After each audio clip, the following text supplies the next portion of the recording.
Olá, minha gente!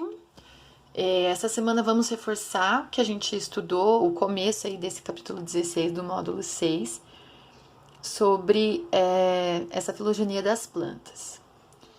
Então vejam, todas as plantas são pluricelulares, são autótrofas, certo? Nem todas as plantas são chamadas de traqueófitas, ou seja, nem todas as plantas têm tecido condutor. Mas esse tecido condutor surge a partir das pteridófitas.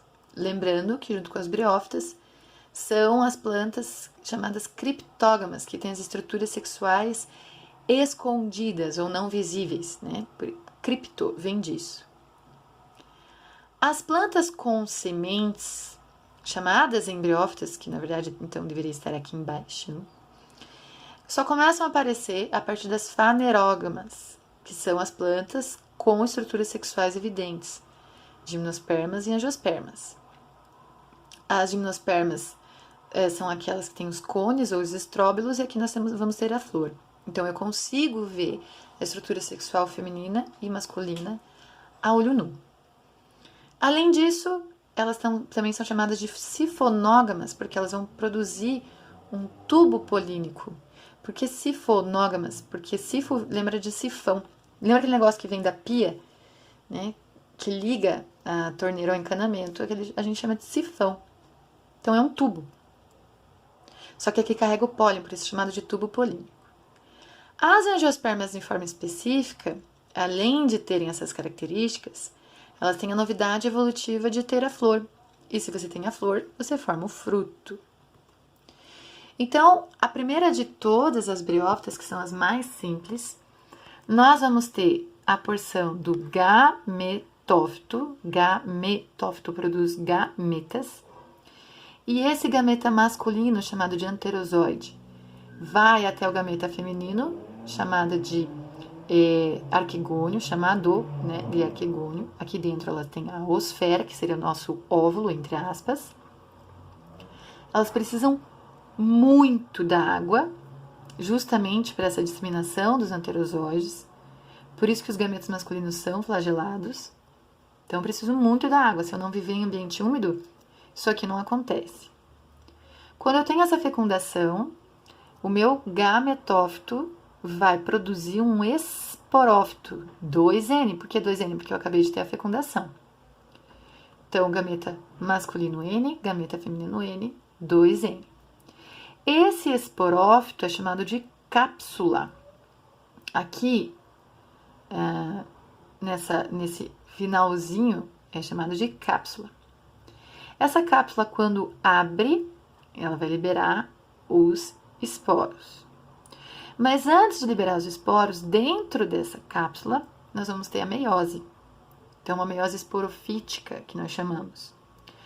E aí, eu formo um gametófito masculino de novo, N, um gametófito feminino de novo, N. Combino os gametas 2N, o meu esporófito é 2N, meiose N e assim por diante. Quando eu falo das pteridófitas, veja só, é muito semelhante. O meu esporófito é a fase dominante, quer dizer que ele sobrevive, ele tem mais tempo de vida do que anteriormente nas briófitas. Então, vamos começar por ele. Assim como nos musgos, ele é 2N, ele é produto de uma fecundação, certo? Esse produto de fecundação aconteceu onde? Lá no gametófito. A gente chama de prótalo, é o primeiro talo, a primeira folha. E eles são muito próximos. O arquegônio, que produz o gameta feminino, e o anterídeo, que produz o gameta masculino, exatamente igual no musgo, eles são muito próximos. E veja, ele é N. Então, N mais N, fecundou, forma 2N. Esse esporófito cresce. E embaixo das folhas, vocês já devem ter visto isso, tem vários pontinhos pretos, que são os chamados soros. Eles também são esporângios, assim como a cápsula. Esses esporângios guardam esporos. Então, sofre meiose, os esporos N germinam, formam o prótulo, fecunda e assim por diante. O que jamais pode se esquecer, que gametófito produz gametas, esporófito produz esporos. Aqui o esporófito é 2N, aqui o gametófito é N. Certo? Por quê? Porque os esporos são N. E aqui, por eu ser hermafrodita, eu já diminuo minha necessidade de água, já que eu tô perto um do outro. Certo? Vocês lembram o que é essa letrinha aqui? A gente chama de reducional. Então, se eu tenho 24 cromossomos, aqui eu vou ter 12. Porque 12 mais 12 vai ter que dar 24 de novo. Esses são os soros, né, mais destacados. E aqui, esses esporângios, aqui visto em microscopia. Então, cada célula dessa é um esporo. E nós vamos para as angiospermas. O que diferencia nas angiospermas? Esse é o meu esporófito. Então, o meu gametófito é o meu cone masculino ou feminino, que eu chamo de estróbilo. Dentro dele, eu vou ter dentro do cone eu vou ter o grão de pólen.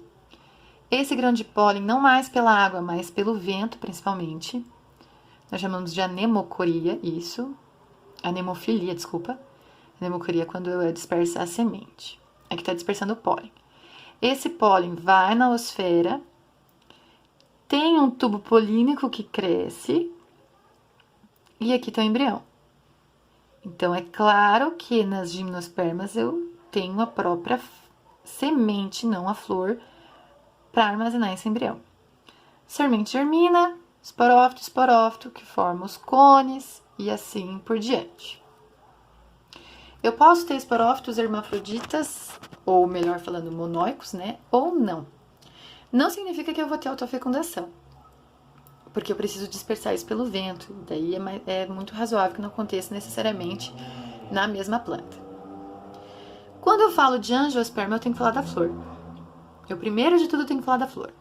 Então, aqui eu tenho a parte feminina, o estigma, o estilete, que é esse vasinho, o ovário, que vai crescer com o tamanho da semente. Então, aqui que vai formar o fruto. Quando o fruto se origina do crescimento do ovário, ele é um fruto verdadeiro. Conjunto disso, eu chamo de carpelo. Eu tenho o pedúnculo. Eu tenho o receptáculo, que é próximo das sépalas. E o conjunto de sépalas eu chamo de cálice. O conjunto de pétalas, geralmente coloridas, para atração, eu chamo de corola. E eu tenho a parte masculina, a antera, o filete, e esse conjunto eu chamo de estame.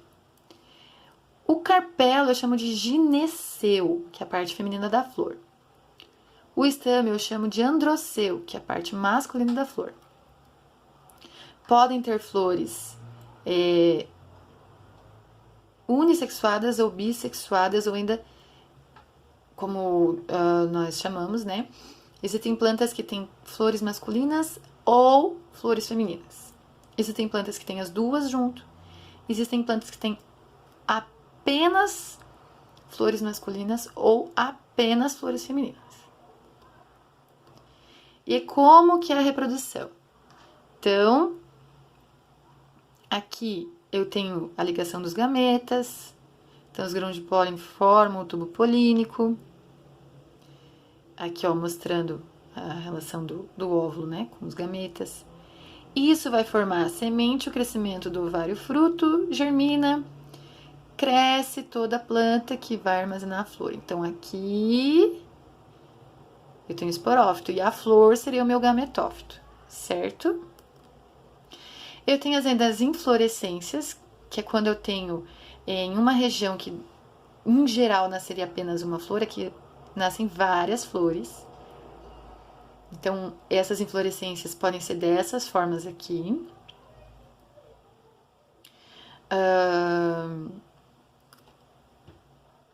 O girassol é um exemplo também dessas inflorescências. Eu tenho aqui um fruto verdadeiro, que contém a região do epicarpo, que é a casca, do mesocarpo, que pode ser carnoso ou seco, e do endocarpo, que envolve o caroço, ou a semente, que a gente chama. O pseudofruto é quando o crescimento não se dá no ovário, ou ele é crescimento do pedúnculo ou do receptáculo, certo? Então, os exemplos aí: caju, né? Figo, morango, banana também, tá? São pseudofrutos, não são frutos verdadeiros. Então, de novo, para ser fruto verdadeiro, eu tenho que ter essas porções. E eu posso ter um fruto que eu chamo de drupa, quando eu tenho uma semente só, ou baga, quando dentro de um fruto eu tenho várias sementes. Eu posso ter a dispersão de sementes através do vento, anemocoria, zoocoria através de animais, hidrocoria através de água. Dos também deiscentes e indeiscentes. O que seria deiscentes? Ele se quebra sozinho. Indeiscentes você tem que quebrar para daí que saia a semente.